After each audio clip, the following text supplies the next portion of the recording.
दोस्तों, भारत दुनिया का चौथा मिलिट्री सुपर पावर देश बन चुका है।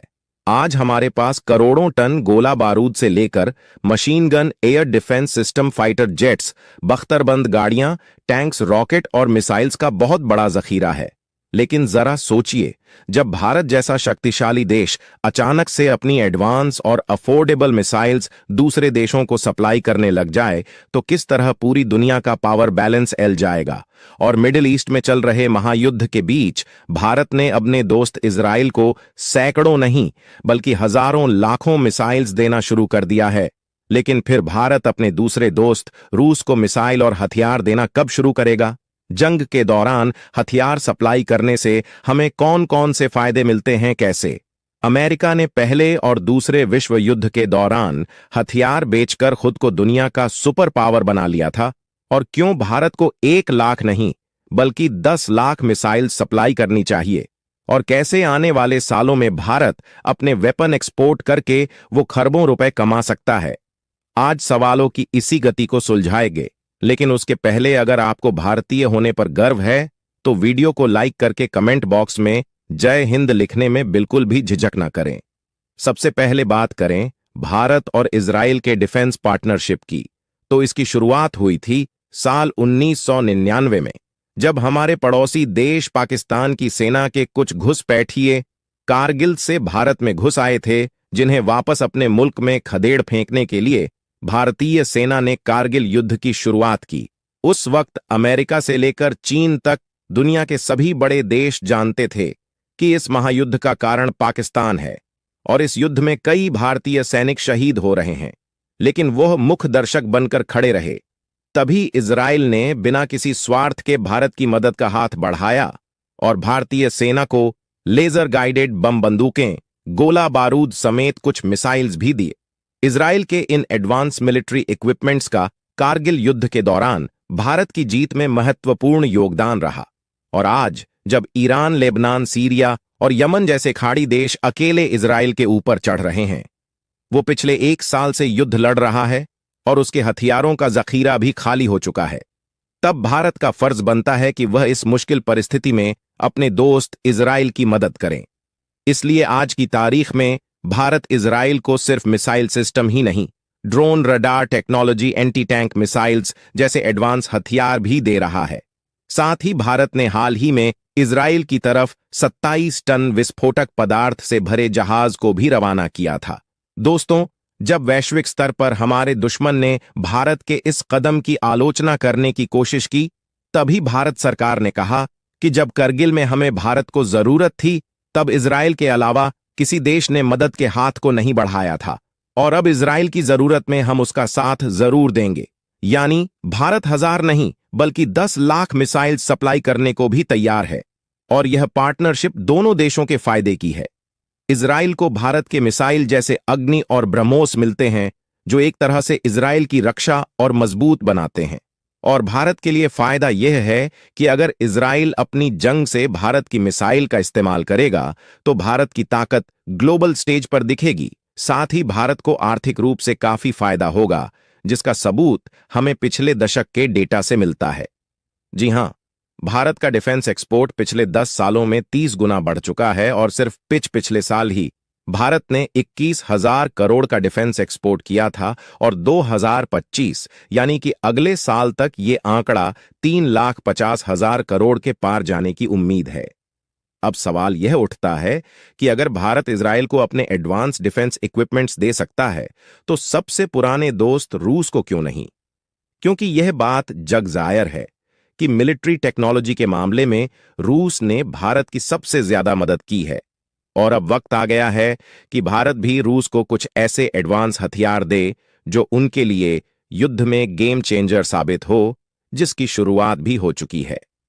हालांकि भारत के टॉप 5 डिफेंस इक्विपमेंट्स बायर्स की लिस्ट में America, Israel, United kingdom, France और जर्मनी जैसे देश शामिल हैं, लेकिन अब रूस भी भारत से रक्षा उपकरण खरीदने की डिमांड कर रहा है। दोस्तों, भारत के मिजा और रडार टेक्नोलॉजी आज की दुनिया के सबसे एडवांस सिस्टम में गिनी जाती है। कल को अगर रूस किसी और देश के साथ युद्ध लड़ता है और भारत के लिए मिसाइल इस्तेमाल करता है, तो सोचिए यह भारत के लिए कितना बड़ा डिप्लोमेटिक फायदा होगा।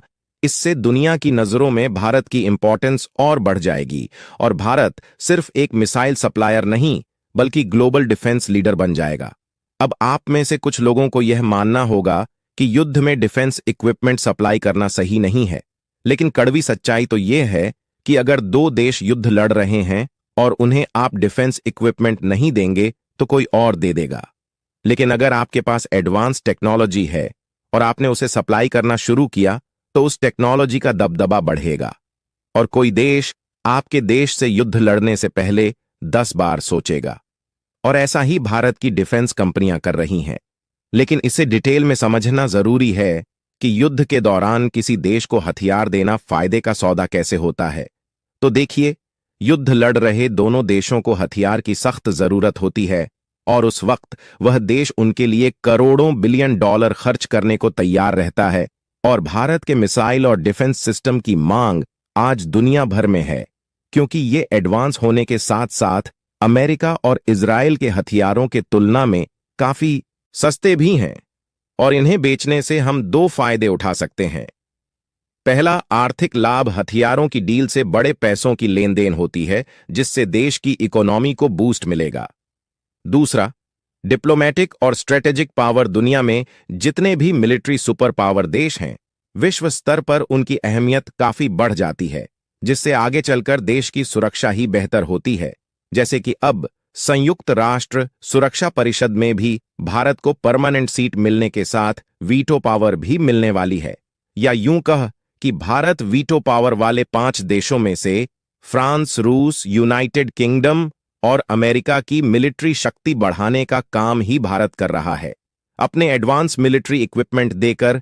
ऐसे में भले ही चीन भारत के खिलाफ बोले, लेकिन इस बार वोटिंग में यह देश भारत के खिलाफ बोलने के बारे में सोचेंगे भी नहीं। दोस्तों, यह बात हर भारतीय जानता है कि भारत नो फर्स्ट पॉलिसी में यकीन रखता है, यानी भारत सामने से कभी भी किसी देश के सामने जंग नहीं छड़ेगा, क्योंकि हमारे लिए शांति स्थापित करना अहम है।